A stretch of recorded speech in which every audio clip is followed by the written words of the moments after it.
Start చేద్దామండి. తప్పకుండా madam. Yes, Bharati అని మెయిల్ చేశారండి ఆవిడ. ఫోన్ చేసేస్తానండి, చేయండి ఒకసారి మేడం. మాట్లాడదాము. తప్పకుండా.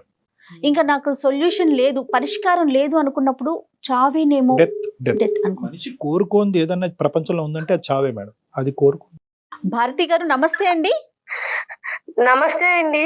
ఎవరండి మాట్లాడేది? నేను జయానండి, అందమైన జీవితం ప్రోగ్రామ్ నుంచి కాల్ చేస్తా ఉన్నాను. మీరు మెయిల్ చేశారు కదా. మేడం గారు మీరా అండి? నమస్తే అండి. చాలా చాలా సంతోషం అండి మీ నుంచి నాకు కాల్ వచ్చినందుకు. చాలా నేను- సంతోషం అమ్మా, కానీ నీ మెయిల్ చూసాక నాకైతే చాలా బాధ అనిపించింది. చాలా మంది డాక్టర్ గారు సలహాలు సూచనలు అడుగుతారు, డాక్టర్ కళ్యాణ్ గారివి, కానీ మీరు మాత్రం చనిపోవటానికి మార్గాన్ని అడిగారు. నాకు చాలా చాలా బాధ అనిపించింది. ఫస్ట్ మీరు ముందు డాక్టర్ గారితో మాట్లాడండి. తప్పకుండా అండి, భారతి గారు తప్పకుండా. నమస్తే అమ్మా. నమస్తే డాక్టర్ గారు. ఇంతకీ మీ సమస్య ఏంటమ్మా, చెప్పండి, అసలు మీ గురించి ఒక్కసారి వివరించండి. నాకు పెళ్ళయి 11 సంవత్సరాలు అవుతోందండి. ఓ. పుట్టింట్లో ఉన్నన్నాళ్ళు మేము ముగ్గురు అమ్మాయిలము, ఒక అబ్బాయి, నేను రెండో అమ్మాయిని. ఉమ్, పుట్టింట్లో చాలా నాన్నగారు గవర్నమెంట్ ఉద్యోగం చేసేవాళ్ళు, ఇప్పుడు రిటైర్ అయ్యి ఏదో చిన్న జాబ్ చేసుకుంటున్నారు. ఉమ్, ఉమ్, అలాగే వాళ్ళు చెప్పినట్టుగానే వాళ్ళు చెప్పిన సంబంధాన్ని చేసుకున్నానండి. ఒక అబ్బాయి, నిజంగా ఒక అమ్మాయి ఇంకొకరి జీవితంలోకి వెళ్తుంది అన్నప్పుడు ఎంత ఆనందంగా వెళ్తుందండి, ఎన్ని ఆశలతో వెళ్తుందండి. అంతే కదా. ఆ, అందులోనూ పెద్దవాళ్ళు కుదిర్చారు అంటే మనకి తగ్గట్టుగానే వాళ్ళు చూసుంటారు కదా ఉమ్, అన్న ఆనందంలోనే ఉంటుంది కదా అండి. Blind faith. అంతేనమ్మా, అంతే అంతే. అతను ఎంత దుర్మార్గుడు అంటే అయ్యో చాలా అండి, చాలా అంటే చాలా దుర్మార్గుడు. అమ్మా. వాళ్ళకి చాలా వ్యాపారాలు ఉన్నాయి, రియల్ ఎస్టేట్ వ్యాపారాలు ఉన్నాయి. మనోళ్ళకి మంచి అవే డబ్బున్న కనిపిస్తాయి. వాళ్ళు, పలుకుబడి ఉన్న వాళ్ళే, సంఘంలో పలుకుబడి ఉన్న వాళ్ళే. కానీ మనసులో మాత్రం క్రూరత్వం నిండిపోయిన వాళ్ళండి.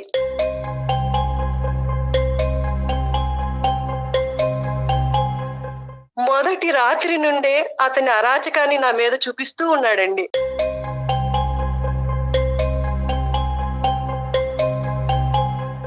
అయ్యో. ఆ, మందు తాగి వచ్చి తాగుడు. సిగరెట్ కాలుస్తూ సిగరెట్. నన్ను ఒక యాష్ ట్రేగా యూజ్ చేసుకున్నాడు.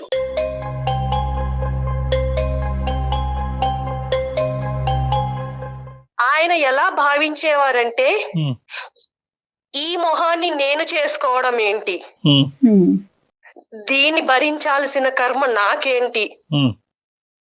దీంతో నాకు సంబంధం లేదు అన్నట్టుగా ప్రవర్తించేవారండి. అదేలేండి. ఆయనకి ఉన్న చెడు అలవాట్లు ఒకటి కాదండి, ఒకటి కాదు. ఏ అలవాట్లయితే ఉండకూడదు అన్నీ అన్ని ఉన్నాయి. రకాల అలవాట్లు ఉన్నాయి, అన్ని అలవాట్లు ఉన్నాయి. అంటే భారతి గారు ఫైనాన్షియల్ గా వాళ్ళకన్నా మీరు ఏమన్నా తక్కువ అండి? అట్లాంటి భావన ఉండేది అతనికి?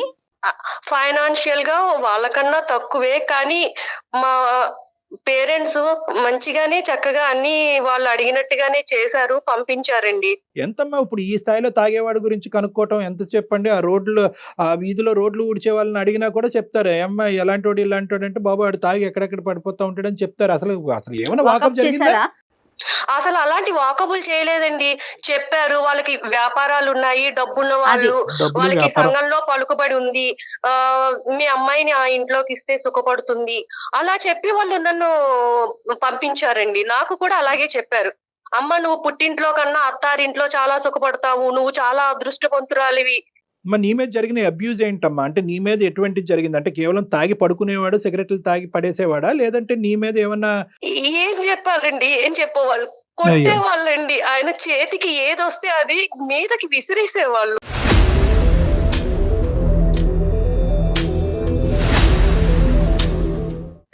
ఒక 3 ఏళ్ల తర్వాత years. నేను కడుపుతోటి ఉన్నానండి. అప్పుడే ఆ చెప్తా. దుర్మార్గుడితో ఒక బిడ్డకి తల్లినయ్యాను. ఓకేనమ్మా. ఆ టైంలో నాకు ఏమనిపించిందంటే, అత్తారింట్లో ఉండటం కన్నా పుట్టింటికి వెళితే వాళ్ళ ఆదరణతో ఒక మంచి బిడ్డకి తల్లినవుతాను అని ఆలోచించి నేను పుట్టింటికి వెళ్ళిపోయానండి.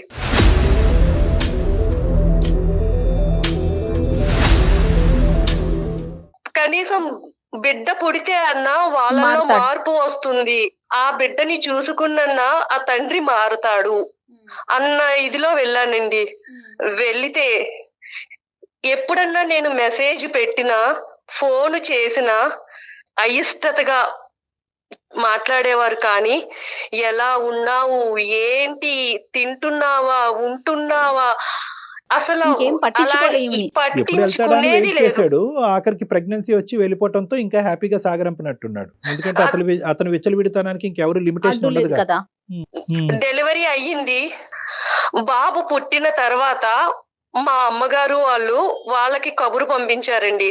అవునా అని ఫోన్ పెట్టేశారండి.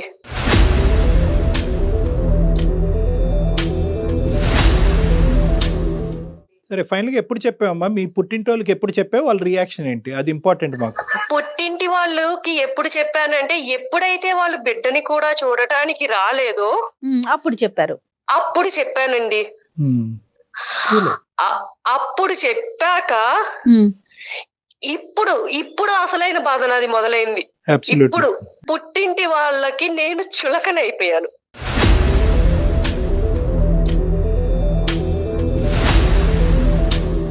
మీ తల్లిదండ్రులకి మీకు చెప్పినప్పుడు వాళ్ళ యొక్క రియాక్షన్ ఇక్కడ ఇంపార్టెంట్ అని నేను ఎందుకు అంటున్నానంటే కనుక, వాళ్ళ ఉద్దేశం ఏంటంటే ఇంత లేట్ గా చెప్పారు అనేటటువంటి ఒక బాధతో వాళ్ళు మాట్లాడారా? అసలు ఏం జరిగింది అక్కడ? వాళ్ళు ఏమి మాట్లాడలేదండి. ఏమైనా సరే నువ్వు అతని దగ్గరికే వెళ్ళు, ఇదే అన్నారండి. ఏది నీ కథ అంతా పూర్తిగా విన్నారా? పడినటువంటి హింస బాధ అంతా వివరంగా చెప్పిన తర్వాత కూడా అక్కడికి వెళ్ళి అన్ని చెప్పానండి, అన్ని చెప్పాను. అతను ఎలాంటి వాడు, నా అక్కలతోటి ఎదుటి స్త్రీలతోటి నన్ను ఎలా కంపేర్ చేసి నన్ను ఎంత అసహనంగా మాట్లాడేవాడు, అవన్నీ కూడా నేను వాళ్ళకి చెప్పాను. అంటే ఏంటండి అర్థం కాలేదు భారతి గారు, కొంచెం వివరంగా చెప్పండి. ఎప్పుడైనా బయటికి తీసుకువెళ్ళినప్పుడు అండి, ఫంక్షన్లకి వాటికి వెళ్ళినప్పుడు అక్కడున్న ఆడవాళ్లతోటి కంపేర్ చేసేవాళ్ళండి. వాళ్ళు చూడు ఎలా ఉన్నారో, వాళ్ళ సౌష్ఠవం చూడు ఎలా ఉందో.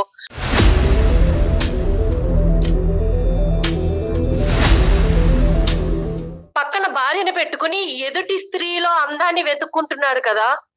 ఏంటి నాలాంటి ఆడదాని పరిస్థితి ఏంటి, ఇలాగే ఉంటారా ప్రతి మగవాళ్ళు అన్న బాధ కూడా ఆలోచన నాకు ఉండేది. వచ్చేసింది తనకి. సరే ఇక్కడ ఈ మీ ఆయన గురించి ఇంకా పూర్తిగా చాలా వివరంగా కూలంకుషంగా చెప్పావమ్మా. అసలు మీ తల్లిదండ్రుల యొక్క రియాక్షన్ ఏంటి? వాళ్ళు ఏమన్నారు? చెప్తే వాళ్ళ రియాక్షన్ ఏంటంటే, మా నాన్నగారు అసలు ఏమీ మాట్లాడరండి, ఏమీ మాట్లాడరు. మా అమ్మగారు ఏం చెప్తే అది, మా అమ్మగారు ఎలా చెప్తే అలా. కూర్చోమంటే కూర్చుంటారు, నుంచోమంటే నుంచుంటారు. అంతా మా అమ్మగారి చేతుల్లోనే ఉందండి. మా అమ్మ, మా అక్క, మా పెద్ద అక్క, వాళ్ళకి ఇంకా చాలా చులకనగా ఉండి, నువ్వు వెళ్ళు, ఏదైనా సరే నువ్వు అక్కడే ఉండాలి, అతని దగ్గరే ఉండాలి, మేం చేసుకోవట్లేదు ఆ సంసారాలు, మేము లేము ఆ మొగుళ్ళతోటి అని చెప్పేసి అన్నారండి.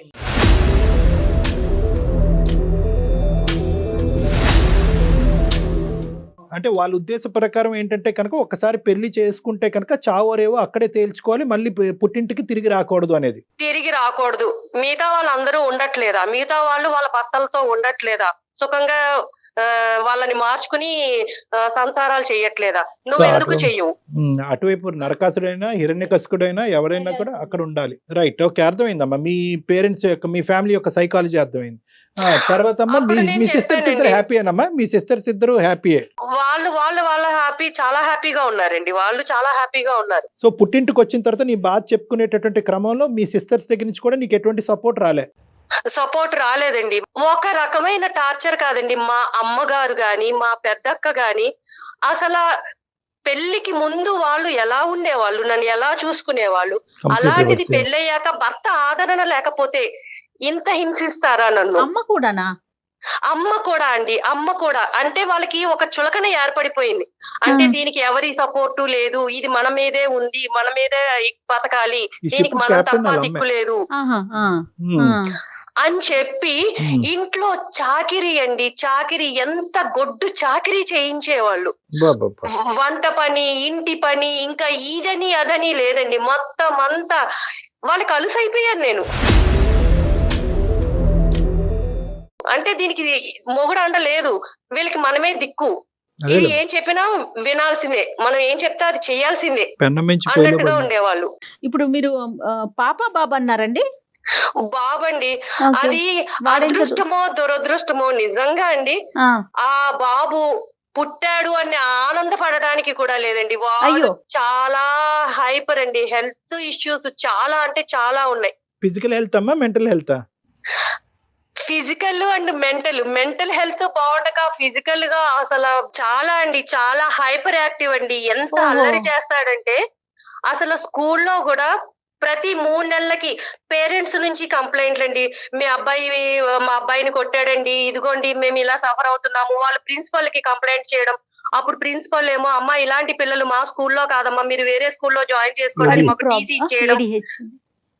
చాలా చెప్పండి. చాలా ఎవ్వరు ఒక్క అరగంట కూడా ఆ బాబుని చూస్తే బాబోయ్ ఈ ఇతన్ని పెంచుతున్న తల్లి ఎవరు, ఏమిటి ఇంత అల్లరి చేస్తున్నాడు, ఇలా ఉన్నాడేంటి ఈ పిల్లాడని చెప్పి మా అక్క కూడానండి అసలు ఇలాంటి వాడికి జన్మనిచ్చావా నువ్వు, వీడు పురిట్లో చనిపోయినా బాగుండేది.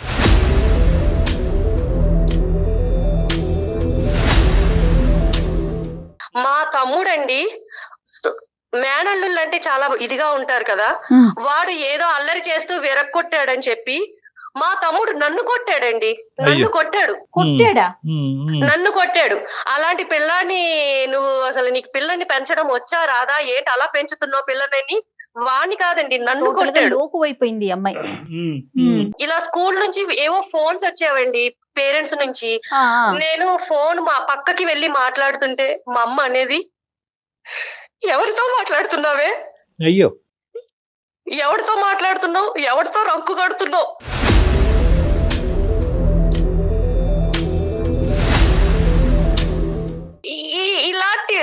అలాంటి మాటలు మాట్లాడినప్పుడు ఒక ఆడదానిగా నేను ఎంత ఇదవుతానండి.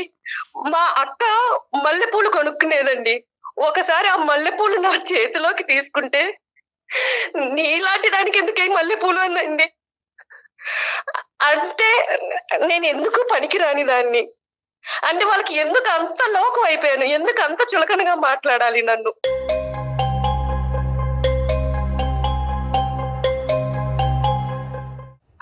నేను ఉద్యోగం చూసుకుందాము, బయటికి వెళ్దాము, నా బతుకేదో నేను బతుకుదాము అంతే కదమ్మా, నువ్వు గ్రాడ్యుయేట్ కదా. అనుకునేదానండి. కానీ అన్ని దారులు మూసేశారు. బయట ప్రపంచం అంటే ఏమిటో తెలియకుండా చేసేశారు. నన్ను నిర్బంధించేశారు. నా తల్లి నా అక్క వీళ్ళందరూ కూడా నన్ను బంధించేశారు. నిర్బంధించేసి అసలు ఏమీ తెలియని దానిలాగా చేసేశారండి.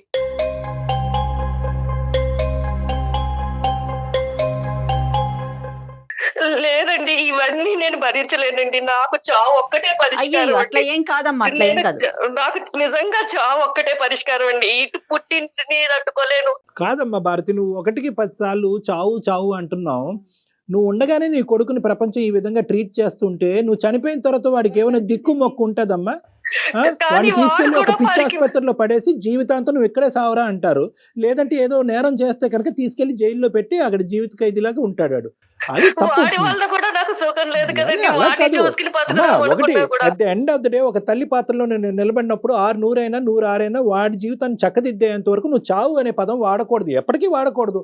ఎవరు నీ తరపున మంచిగా మాట్లాడే వాళ్ళు ఒక్కరు లేరమ్మా. నువ్వు పెళ్లి కాకముందు అందరూ దేవతలు దేవుళ్ళు ఒక మంచి సంబంధం చూశారు కాబట్టి కళ్ళు మూసుకుని చేసుకున్నాను నువ్వు అంటున్నావు. ఏమైపోయారు ఈ దేవతలు దేవుళ్ళు ఇప్పుడు? మీ నాన్న మాట్లాడా, మీ తమ్ముడు మాట్లాడా? నేను మా నాన్నగారితోటే మాట్లాడాలనుకుంటున్నానండి. మా నాన్నగారే ఈ సమస్యకి ఏమన్నా మాట్లాడతారేమో, నాకు సమస్య పరిష్కారం చూపిస్తారేమో. మాట్లాడిన మహానుభావుడు ఇప్పుడు మాట్లాడతాడమ్మా. 9 సంవత్సరాల తర్వాత ఈ హింసంతా కళ్ళెదురుగుంటా కూర్చున్నటువంటి మీ నాన్న ఇప్పుడు మాట్లాడతాడా నువ్వు అడిగితే? నీకు నమ్మకం ఉందా? నిలదీయాలనుకుంటున్నానండి, మా నాన్నగారిని నిలదీయాలనుకుంటున్నాను. నిలదీసే ముందు ఒకసారి నిన్ను నువ్వు కూడా ప్రశ్నించుకో భారతి. ఇప్పుడు గ్రాడ్యుయేట్ చదువుకున్న పిల్ల, అతనితో బాధలు 3 ఏళ్లు పడి పుట్టింట్లో చెప్పలేదు. కనీసం బయటకు వచ్చి నీ కాళ్ళ మీద నువ్వు బతకలేవా? ఫ్రెండ్స్ గాని ఎవ్వరు లేరా భారతి? ప్రపంచం ఏమైపోయిందమ్మా? లేదండి, ఫ్రెండ్స్ తో గాని ఇరుగు పొరుగు వాళ్ళతో గాని నాకు ఎలాంటి సంబంధము లేదు. అసలు నాకు ఎవరితోటి కనెక్షన్ లేని ఇదిలో అయిపోయానండి. నన్ను అలా నిర్బంధించేశారు. లేదమ్మా, నువ్వు ఏంటంటే ఇప్పుడు పుండుమే కారం చల్లటం అనేటటువంటి అంశాన్ని నేను ప్రతిసారి నేను చిత్రీకరిస్తూ ఉంటాను. ఇక్కడ ఏంటంటే నువ్వు ప్రతి స్టెప్ కూడా స్లో అమ్మా. ప్రతి స్టెప్స్ లో ఒకటి ఏంటంటే ఐదర్ అవతల వాళ్ళ గురించి సాక్రిఫైస్ చేస్తావు, మొగుడు శాడిస్ట్ అయినా కూడా కొడుకుని ఇస్తే కనుక వాడు దేవుడు అయిపోతాడని అనుకున్నావు, తల్లిదండ్రులకు చెప్తే వాళ్ళు బాధపడతారు అనుకున్నావు, మళ్ళీ అక్కడ కంగు తిన్నావు, మీ తల్లిదండ్రులు వాళ్ళు ఏంటంటే కంప్లీట్ గా రివర్స్ పిక్చర్ చూపెట్టి వాడికి మించినటువంటి శాడిస్ట్ లాగా మీ సారీ ఏమనుకోవద్దు, వాడికి మించిన శాడిస్ట్ లాగా వీళ్ళు తయారయ్యారు. ఎక్కడ కూడా Deaths లో అండి. పుట్టింటి వాళ్ళు ఇలా రియాక్ట్ అవుతారని మనం అనుకోలేదు. దానికి తోడు ఏంటంటే ఎప్పుడైతే నీ కొడుకు ఇలా పుట్టాడో నీకేంటంటే అన్ని ద్వారాలు మూసిపోయి నాకు ఇంకో జీవితం లేదని చెప్పి నువ్వు ఫిక్స్ అయిపోయావు. అవునండి. ఇప్పుడు నాకు కావాల్సింది ఏంటంటే మీ తండ్రి గారిని నిలదీయాలి, అడగాలి అని అనుకునేటటువంటి మీ ఆలోచన వెనకాతల నెంబర్ 1 ఈ రోజు మీరు మాకు ఎలా చేసి మాట్లాడుతున్నారు, ఇప్పుడు ఎక్కడున్నారు మీ అమ్మాళ్ళు అందరూ అంటే మా ఇంతకాలం అమ్మగారు వాళ్ళ అమ్మగారికి బాలేదు అంటే వేరే ఊరు వెళ్ళారండి. అమ్మమ్మకి 3 బాలేదా? రోజులు అమ్మమ్మకి బాలేదు. అయితే ఆవిడ కాలం చేశారు. ఇంకొక 11 రోజుల వరకు వాళ్ళు రారు. నా సమస్యకు కూడా ఒక పరిష్కారం దొరుకుతుందని ఇమీడియట్ గా నేను మీకు మెయిల్ చేశానండి. సంతోషం అమ్మా, అక్కడ వరకు సంతోషం. మీరు అసలు ఏం ఎక్స్పెక్ట్ చేస్తున్నారు? నాన్నగారితో మాట్లాడాలని అంటున్నారు, మెయిల్లో కూడా చూసాను నేను నేను. నాన్నగారితో మాట్లాడాలండి. నా సమస్యకి పరిష్కారం నాన్నగారే చెప్తారా, డాక్టర్ గారే చెప్తారా? కానీ నన్ను ఈ చిక్కుల వలయం నుంచి, ఈ సమస్యల నుంచి నన్ను బయట పాడేయండి. భారతమ్మ ఒక్కటి తల్లి, ఎవడి జీవితం నుంచి బయటపడేయలేడమ్మా. మన జీవితానికి సంబంధించినటువంటి నిర్ణయం మనం తీసుకోవాలి. మేము కేవలం మెంటర్స్ మాత్రమే. కొద్దిగా టార్చ్ లైట్ వేస్తాం, ఆ చీకటిలోంచి మీరు నడుచుకుంటూ వెళ్ళాలి. టార్చ్ లైట్ మాత్రమే. అయినా సరే మీ తండ్రిని కొన్ని ప్రశ్నలు అడుగుదామని అనుకుంటున్నావు కాబట్టి అతనితో మాట్లాడి. ఎక్కడున్నాడో మాత్రం నాన్నగారు బయటికి వెళ్ళారండి. ఆయన ఉద్యోగం చేస్తారని చెప్పాను కదా, అక్కడికి వెళ్ళారండి. అలాగే మీ సమస్యకు ఒక పరిష్కారాన్ని నిర్ణయించుకోండి. ఆయన నిలదీస్తారు. నిలదీస్తే ఏమవుతుంది? మీ కడుపు మంట చల్లారుతుంది, అంతే. నెక్స్ట్ ఏంటి అది కూడా ఆలోచించండి, అంతే కదా కళ్యాణ్ గారు? అంతే అంతే అంతే. మరి మాట్లాడదామండి. ఎట్లా లైన్ కలుపుతారా భారతి గారు మీరు? నేను నాన్నగారికి ఒకసారి కాల్ చేస్తానండి. అమ్మాయికి ఏంటంటే జయ గారు, మనం ఈ రోజు ఇలా మాట్లాడేటప్పటికి అమ్మాయికి ఒక ధైర్యం వచ్చింది. ఇప్పుడు స్టార్ట్ అయింది ఆ అమ్మాయి జీవితంలో ఏంటంటే నెంబర్ 1 ప్రశ్నించాలి, అడిగి కారణాలు తెలుసుకోవాలి, తర్వాత సమస్యకి పరిష్కారం ఎత్తుక్కోవాలి. సహజంగా మనిషి యొక్క మానసిక పరిస్థితి తెలియదు, ప్రశ్నలకి బదులు కావాలి. సమస్య పరిష్కారం ఎత్తుక్కుంటే ఎత్తుక్కోరు. ఎప్పుడు అదే నమ్ముతాను, అందరికి అదే నమ్మకాన్ని ఇస్తూ ఉంటాను. మన థింకింగ్ లైన్ మారాలి. హలో, ఏంటమ్మా? ఏం చేస్తున్నావు నాన్న? ఏం చేస్తున్నానమ్మా, ఇప్పుడు ఉండే కష్టాలే. నాన్న, నా పరిస్థితి నువ్వు చూస్తున్నావా నాన్న? ఇంట్లో పరిస్థితి నీకు అర్థమవుతుందా నాన్న?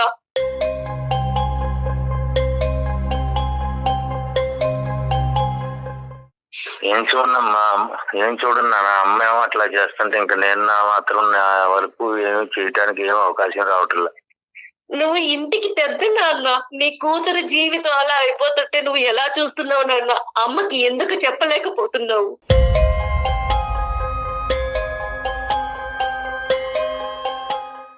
మీ అమ్మ పెట్టే చిత్రహింసలకి నేను చెప్పినా గానీ వినటం లేదు, చెప్పేటంత అవకాశమే ఇవ్వటం లేదు నాన్న. మీరు అలా అంటే కుదరదు నాన్న. నా సమస్యకి పరిష్కారం చెప్పాలి. మీరు నా కన్న తండ్రి. నా జీవితం ఇలా అయిపోయింది. మీరు చూసిన సంబంధమే కదా నాన్న నేను చేసుకున్నాను.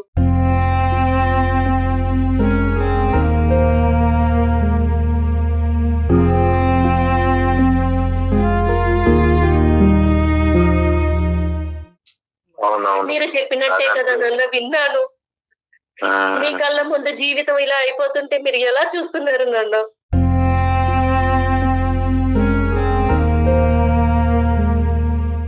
నా బాధని ఎవరితో చెప్పుకోవాలో తెలియక అందమైన జీవితం అనే ప్రోగ్రామ్ ని డాక్టర్ గారికి చెప్పుకుందాము, కళ్యాణ చక్రవర్తి గారిని సలహా అడుగుదామని వాళ్ళని అప్రోచ్ అయ్యాను నాన్న. వాళ్ళకి మెయిల్ పంపించాను.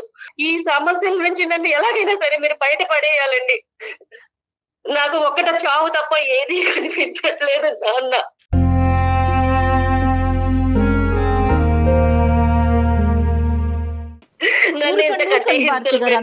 భారతి గారు, అమ్మా భారతి, శ్రీనివాసరావు గారు నమస్తే అండి. నేను డాక్టర్ కళ్యాణ్ చక్రవర్తి అండి, అందమైన జీవితం అనే కార్యక్రమం నుంచి మాట్లాడుతున్నాను, సుమన్ టీవీ తరఫున.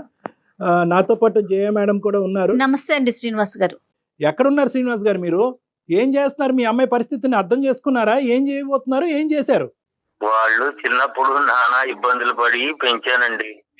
కష్టాల్లో చాలా ఇబ్బందులు పడి కష్టాలు పడి నా భార్య సరిగా అర్థం చేసుకోకుండా నన్నే ఇబ్బంది పెట్టేసి అవును చాలా చిత్రహింసలకు గురి చేసిందండి. ఎవరు మిమ్మల్ని? చాలా ఇబ్బంది పెట్టేసింది సార్. సో నేనే అట్లాగే కావలేక బ్రతికి ఇక ఉండి నా భార్యకి ఎదురు చెప్పలేక అట్లా బతుకుతున్నానండి. ఆమెకి దాసోహం అయిపోయారా? మీదే పెద్ద కథలా ఉందా మీ అమ్మాయి కంటే? సరే అయిపోయారు, కానీ పెళ్లి గురించి ఒక ఆడపిల్ల ఎంత దాసోహం అయ్యి ఎంత ఆవిడ మీ కాళ్ళ కింద ఆవిడ కాళ్ళ కింద మీరు చెప్పైనా బానిసైనా కూడా at the end of the day ఒక ఆడబిడ్డ యొక్క వేరే ఇంటికి పంపించే ఆడబిడ్డకు సంబంధించినటువంటి సంబంధం డిసైడ్ చేసేటప్పుడు ఆచితూచి నిర్ణయించుకోవాల్సినటువంటి అవసరం ఉంది. ఎందుకంటే మీలాగా మీ అమ్మాయి జీవితం అవ్వకూడదు కాబట్టి. మీరు భరించిన బాధ మీకు తెలుసు. అలాంటిది మీ పిల్ల విషయంలో మీరు ఎందుకు చేశారు? ముందుగా మీరు అన్ని కనుక్కుని ఎలాంటి వాడు ఏంటి అవన్నీ కనుక్కోద్దా? డబ్బు ఉంటే సరిపోతుందా నాన్న? ఇంకా పిల్ల సుఖపడుతుందా లేదా అని మీరు చూసుకోక్కర్లేదా? నేను అన్ని ఎంక్వైరీ చేశాను నాన్న, మంచి సంబంధం అని. కానీ ఇవాళ అతను ఆ విధంగా బతుకుతున్నాడు. చెప్పినా మార్పు రావటంలో అతనిలో ఇంకా చెడ్డ మార్గంలోనే నడుస్తున్నాడే గానీ మంచి మార్గంలోకి ఏమీ రావటం. అతని చెడ్డతనం తీసి పక్కన పెట్టేసేయండి. ఆ చెడ్డతనం భరించలేక ఈ అమ్మాయి ఆశ్రయం గురించి పుట్టింటికి వచ్చినటువంటి ఆడపిల్లని మీ భార్య చేసేటటువంటి హింస ఏంటి అని మేము మిమ్మల్ని ప్రశ్నిస్తున్నాం. ఆవిడ తత్వం ఏంటి అసలు? ఆవిడ కన్న తల్లేనా పెంచుడు తల్లండి? కన్న తల్లే నాన్న, అయినా కానీ ఆమెమో ఆమె పద్ధతి వేరు, నన్నే చిత్రహింసలు పెడుతుంది.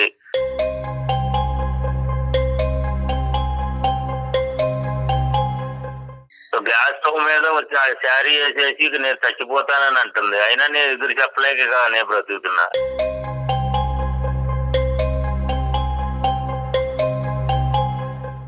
ఆమెకు ఎదిరించి నేను మాట్లాడాలంటే కూడా నా వల్ల ఏమి కావడం లేదు. అప్పుడే కాదు ఇప్పుడే ఇప్పుడు ఇలాగే ఉండాలా నాన్న? మీలాగానే ఉండాలా? మరి ఇప్పుడు ఈ పిల్ల పరిస్థితి మీలాగానే చావో బతుకో సైలెంట్ అయిపోయి అక్కడే బతకాలా? వెళ్ళిపోమంటారా? ఏంటి నాన్న, నా బతుకు నన్ను ఎలా బతకాలో మీరు చెప్పండి. కాదండి, ఇప్పుడు ఒకటి శ్రీనివాస్ గారు, మీ ఆవిడ ఏమో వచ్చి గ్యాస్ స్టవ్ మీద చీర పెట్టుకుని ముట్టించుకుంటుంది అనేటటువంటి భయంతో మీరు వెనకడిగేస్తున్నారు. ఇప్పుడు అదే మాట మీ కూతురు అంటుంది, నేను బ్రతకాలా చచ్చిపోవాలా, ఒక పక్క నుంచి వాడు ఒక హైపర్ యాక్టివ్ కిడ్ పట్టుకుని వాడిని భరించలేక అన్ని అవమానాలు భరించలేక నేను చచ్చిపోవాలని అని అనుకుంటే మాకు ఫోన్ చేసింది ఈ రోజు మీ అమ్మాయి. మీ కూతురికి ఏం సమాధానం చెప్తామో చెప్పండి ఒకసారి. వాడిని కేకలేసి మంచిగా బతికేది మొత్తం చెప్పండి ఇంట్లోనే, వాళ్ళ ఇంట్లోనే. ఇంకా అంతకంటే చెప్పేది ఏముంది ఇంకా? అయ్యో రామా,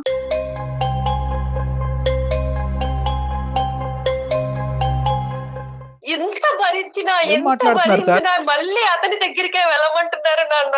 మరి మీరు ఏమన్నా న్యాయంగా ఉందా అసలు? మీకు చెప్పండి. మంచి మార్గంలో నడువు నాన్న, ఇంకా అంతకంటే నేను చెప్పేది ఏముంది? అదే మార్గంలో మీరు నడవచ్చు కదా. ఆయన అందుకే నడుస్తున్నాడా సైలెంట్ గా? ఇప్పుడు మీరేమనుకుంటున్నారంటే మీ సైకాలజీ ఏంటంటే, ఇప్పుడు మా ఆవిడ నన్ను హింస పెట్టినా కూడా ఎలాగైతే అణుగుమెనుగి ఒక కుక్కలాగా బతుకుతున్నానో సారీ తప్పుగా అనుకోకండి, అదే విధంగా నువ్వు వెళ్ళి మీ ఆయన దగ్గర బతికేసేయమ్మా అన్ని ఇదే సొల్యూషన్ ఈ ప్రాబ్లంకి అని అంటున్నారు. సో మీదేదైతే కనుక ఒక సాంప్రదాయంగా మీరు ఫాలో అవుతున్నావో అదే సాంప్రదాయం మీ కూతుర్ని ఫాలో అవ్వమంటారు. రేపొద్దున హింసాత్మకుడి చేతిలో మీ అమ్మాయి చనిపోయినా కూడా మీరు ఇదే మాట అంటారేమో. ఇప్పుడు నేను పెళ్లి చేసి పంపించే వరకే నా బాధ్యత.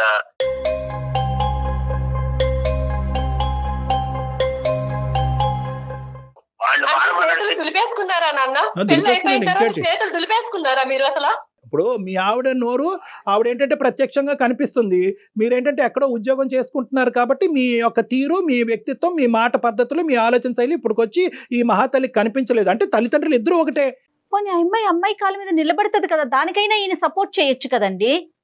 ఏమండి అదే ఎక్కడికన్నా తీసుకెళ్లి ఎక్కడైనా ఉంచండి, నా బతుకేదో నేను బతుకుతాను. మా అమ్మాయి వయసులో ఉంది కదా అని చెప్పి బయటికి వెళ్తే నలుగురు 4 రకాలుగా మాట్లాడతారు, అందుకని రకరకాల పద్ధతులు వస్తాయి అని చెప్పి వాళ్ళ అమ్మకి ఇష్టం లేదు, ఉద్యోగం చేయించుదామనే ఉద్దేశం లేదు.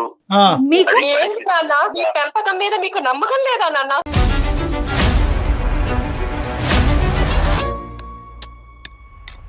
ఇప్పుడు చచ్చిపోవాలి మీ అమ్మాయి నిజంగా. ఇప్పుడు ఏదైతే కనుక కన్న తల్లిదండ్రులు మీరు ఈ విధంగా మీ కన్న కూతురు గురించి మాట్లాడుతున్నారో ఇప్పుడు నిజంగా మీ అమ్మాయి చచ్చిపోవాలన్నమాట. మీ బిడ్డ మీద మీ నమ్మకం లేదండి, ఆ అమ్మాయి క్యారెక్టర్ గురించి మీరు మాట్లాడుతున్నారా ఈ రోజు? వాళ్ళు చక్కగానే ఇంట్లో బతుకుతానంటున్నారు కదా, ఇంట్లో ఉండే ఏమైంది? బయటికి వెళ్ళి 4 మాటలు అనిపించుకునే దానికంటే ఇంట్లో అంత గొప్పగా ఉందండి మీ ఇంట్లో. చూస్తున్నారు కదా, దాన్ని చక్కగా ఉండడం అంటారా? చెప్పండి. వాళ్ళ ఫ్యామిలీ మెంబర్స్ తో మాట్లాడారా? వాళ్ళ పెద్దవాళ్ళతో ఏమన్నా మాట్లాడారండి శ్రీనివాస్ గారు? మాట్లాడాము సార్, మాట్లాడాము, అన్ని అయినాయి. ఏమన్నారండి?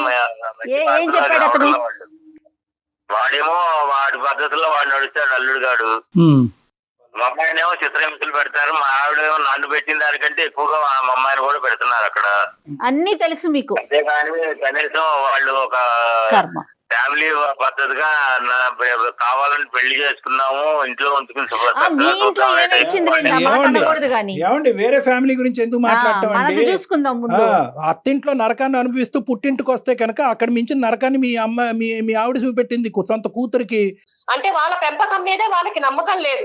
ఇక్కడ నాకు అదే అర్థమైంది. సరే ఇప్పుడు ఒకటే ఇంకా అమ్మ ఇది ఈ స్టోరీని ఇక్కడ క్లోజ్ చేయాలి Bharathi. All doors are close.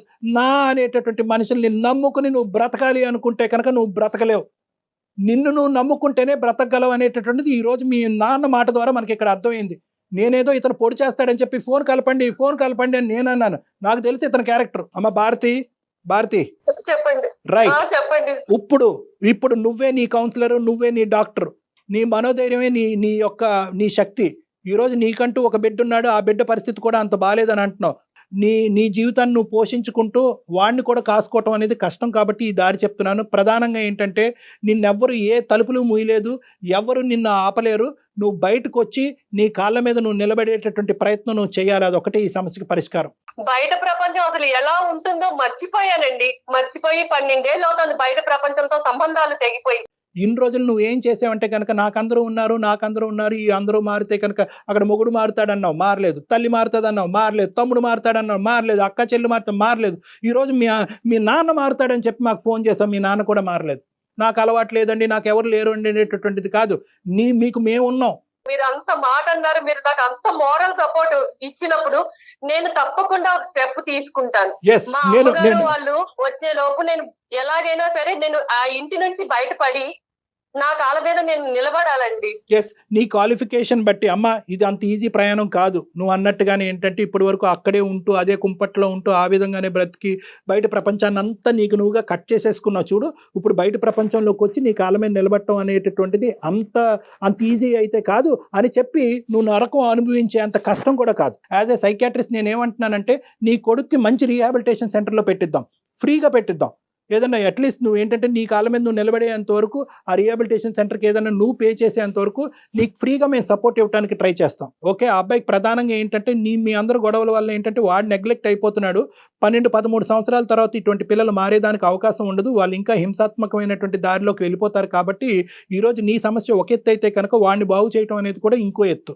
So వాడికి ఇంకా 9 years అంటున్నావు కాబట్టి నెక్స్ట్ 3 years మనం వాడి యొక్క జీవితం ఒక గాడిలో పెట్టడానికి మనం అందరం యుద్ధం చేయాలి. ఆ సపోర్ట్ లో మేము కూడా ఉంటాం.